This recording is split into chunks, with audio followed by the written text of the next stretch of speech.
কি গো, দুপুর হয়ে গেল, খাওয়া দাওয়া করবে না? আরে দেখছো না হিসাব করছি, একটু পরে গিয়ে খাচ্ছি। কিসের এত হিসাব করছো? আরে মেয়ের জন্মদিনে কত টাকা খরচা হয়েছে তারই হিসাব করছি।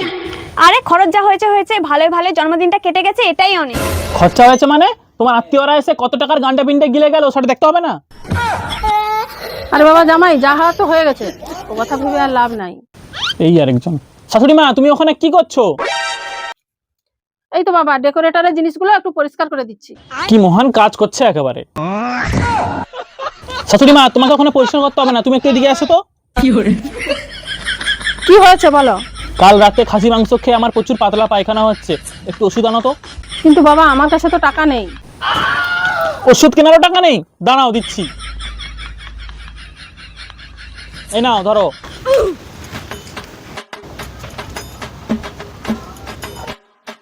কই রে মোহন, কোথায় গেলি?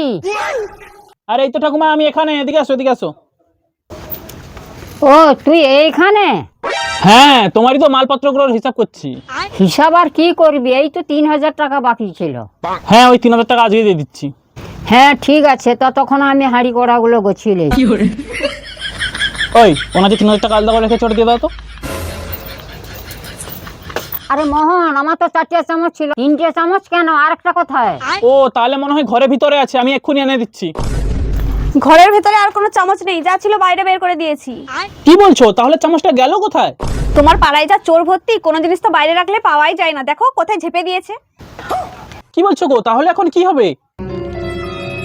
যা হবার হবে, আমার কিন্তু ওই চামচই দরকার, না হলে আমাকে 500 টাকা দিতে হবে।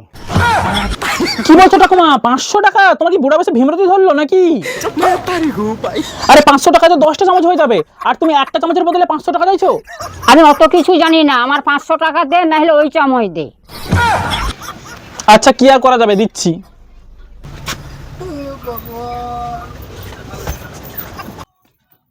এই নাও তোমার টাকা, চলে আসো।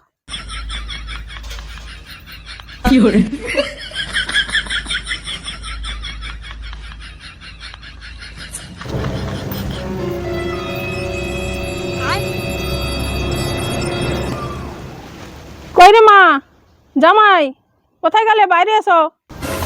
হ্যাঁ শাশুড়ি মা, ওষুধ এনেছো?